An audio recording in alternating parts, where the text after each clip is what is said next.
Era una estafa, no, podía ser un engaño, pero por el engaño, pero no había posibilidad de estafar una sola peseta. Es decir, no podía producirse ningún tipo de, digamos, de daño a la cosa pública, al erario público, porque todos los posibles pagos que hubiera que hacer, que iban con cargo a las ayudas del Estado, pues entonces sus cargos se hacían con cargo a certificaciones de obra, como el caso Lupón. Es decir, que realmente nosotros en ningún caso podíamos poner una peseta, y el Estado tampoco la ponía si no era mediante certificación. Por eso las defensas o los controles pues se rebajaron, porque realmente bueno, salvo a que alguien tenga gusto de hacer daño por hacer el daño, es decir, o engañar por engañar, pues realmente no. Pero claro, lo que es prácticamente imposible de pensar es que haya alguien que quiere engañar por engañar. Yo sí tomé una precaución, que llamé al ministerio, y entonces, nada más después de hablar ya con Víctor y cuando me explicó cómo estaba el asunto, llamé al ministerio y hablé con el Ministerio de Hacienda, hablé con Carlos Ochaga y le pregunté que sin citarle nada de una inversión ni nada, le pregunté si realmente conseguíamos, venía aquí a Asturias alguien, una inversión importante, si realmente bueno, pues se le aportarían las ayudas que eran entonces entre el 35 y 40% de la inversión. Y entonces Carlos me dijo, bueno, que si había eso, lógicamente, teniendo en cuenta la crisis de la minería, la crisis siderúrgica, la fábrica de armas, en fin, que realmente estaban los astilleros, estaba todo como estaba, pues bueno, harían el esfuerzo. Es que claro, todo esto hay que situarlo en aquel tiempo, que había este lío de las gasolineras, que ese país, que es un país de especuladores y de emperadores, la verdad sea dicha, lo de la burbuja no solamente ha sido la burbuja, porque hubo entonces la burbuja de las estaciones de servicio, que andaba todo el mundo como avispas por todos los sitios, buscando, comprando estaciones de servicio y tal. Y realmente, que era también lo que justificaba un poco esto, parece ser que había grupos independientes,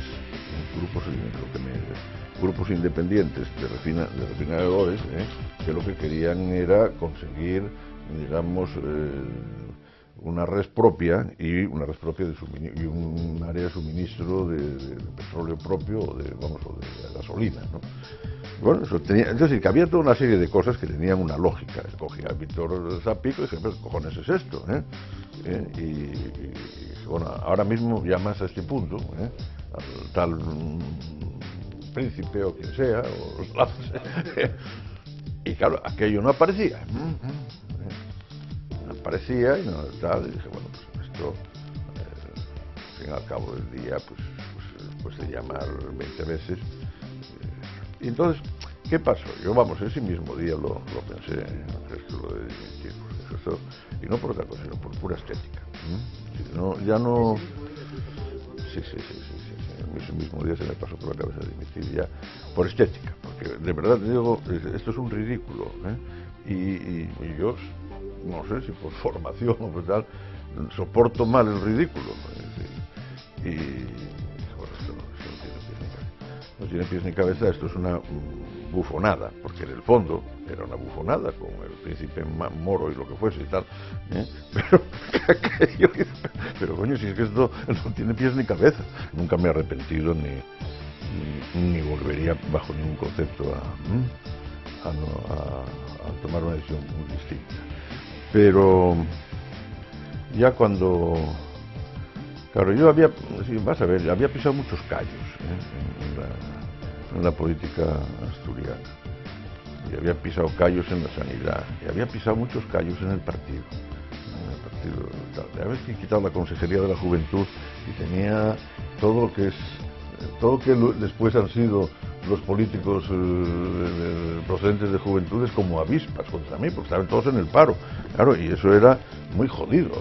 Entonces eran unas intrigas por todos los lados que no os podéis imaginar, ¿no? Sí. Y yo lo que pensé es, bueno, vamos a intentar hacer una cosa de concentrar, a ver si logramos pacificar esto, que la gente... y entonces, bueno, hicieron cada sector sus propuestas. Y, bueno, sí, que no fue una imposición, fue un tema asumido en un intento de pacificación, estúpido, estúpido e ingenuo, ¿no? Pero intento de pacificación. Pero claro, si tú haces ese nombramiento, eres responsable y te haces responsable. Yo, ese tema es uno de los factores que tuve muy en cuenta. Dije, bueno, yo hice ese nombramiento y ese nombramiento ha sido un disparate y se lo dije en el coche. Entonces me dijo, cuando íbamos hacia Oviedo, me dijo Felipe, coño, pero bueno, hay algo de dinero, hay algún problema feo, hay alguna cosa. Y dije, no, nada. Me dijo, bueno, pues oye, césalo y fuera. Felipe, tú no conoces a estos tíos. Yo conozco esto así, y esto acaba siendo una tortura, y mira, esta región se comportan como el viejo hidalgo pobretón, pero con todo el orgullo del mundo, y aquí, vamos, salta el gato, ¿no? Por todos lados. Entonces, más mejor, bueno, cogió, cayó la boca, y tal, y a la hora de la comida me echó una bronca de miedo. Sí, porque es verdad, en aquel momento hay que situarse en aquel momento, había muchos problemas y estaban pidiendo la dimisión de ministros, de secretarios de Estado, de la monda y tal, y que uno dimitiera por nada, encima, por lo que él consideraba nada, pues era un disparate y era encima una manifestación de inmadurez o de irresponsabilidad o de ser casi un carajillo blando, ¿no? No que va a pedir vía a la cabeza ni nada, y ya la tenía yo para decir lo que me hubiera dado la gana, primero que él era el valedor de Zapico, joder, o sea que vamos a ir las cosas como... No. ¿Todavía no quería que...? Pues yo no sé si lo quería, luego a mí no me dijo nada, ni conmigo ni habló, ni nada, ni hablamos. O sea que no sé si lo quería o no lo quería, pero vamos, él había sido el valedor de Zapico en aquella reunión, o sea que no era precisamente... No, eso fue así y hombre, yo decidí esperar y cuando terminó llamé a Alfonso Guerra.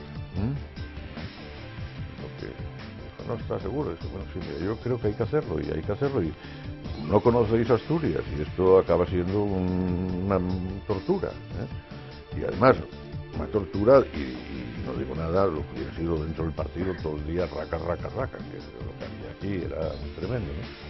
Sí, hablamos con algunos, pero antes de esto, y dice, bueno, dicen que es eso, bueno, pues sí es, pero claro, tampoco hicieron no podíamos hacer afirmaciones, la Casa Real, gente de la Casa Real que conocías, todo ese pobre Sabino, pues, oye, si hay y podemos ayudar, pues ayudaremos. Pero vamos, en esos términos, ¿no? Pues a mí me da la risa a veces cuando dicen, no, es que le obligaron a dimitir. Mira, a ver, te van a obligar a dimitir. ¿Quién me obliga? Si a Marqués con eso no le obligan a salir, a mí que tenía el apoyo de Felipe González, y no solo el apoyo, sino dentro del PSOE, de Alfonso Guerra en aquel momento para que no dimitiera, y que tenías instrumentos a tu alcance. Yo no tenía afición al poder, ni al poder por poder, tenía afición a hacer cosas, de algunas estoy muy contento, de otras pues bueno, pienso que si hubiera podido seguir, pues hubiera hecho cosas serias, pero bueno, no pudo ser, tampoco no tengo ninguna nostalgia. Sí, tuvo que pasar el tiempo y estar otra gente, estar personas como Javier Fernández, que es un caballero. Javier, una persona, sí, sin duda. Sí, pero si no, en el PSOE, bueno, es verdad, durante un tiempo estabas ahí como una... Sí, yo no he visto todavía salir aquello, a nadie del PSOE a defender eso. Sí, eso que dices, que tal... ¿Tú has visto alguna vez que se diga, oiga, pero si nosotros hemos tenido un presidente que en estas condiciones tal? ¿Lo han dicho alguna vez? Menos mal que yo tenía, digamos, las espaldas cubiertas por pertenecer a un cuerpo, bueno, pues de cierta importancia en la administración, por ser, pero a mí se me sometió a una persecución muy importante, después de persecución mediática, persecución social e incluso dentro de... Pero lo que pasa es que afortunadamente, y habrá gente que tenga miedo a esas cosas, porque la generosidad en la política española y asturiana no existe.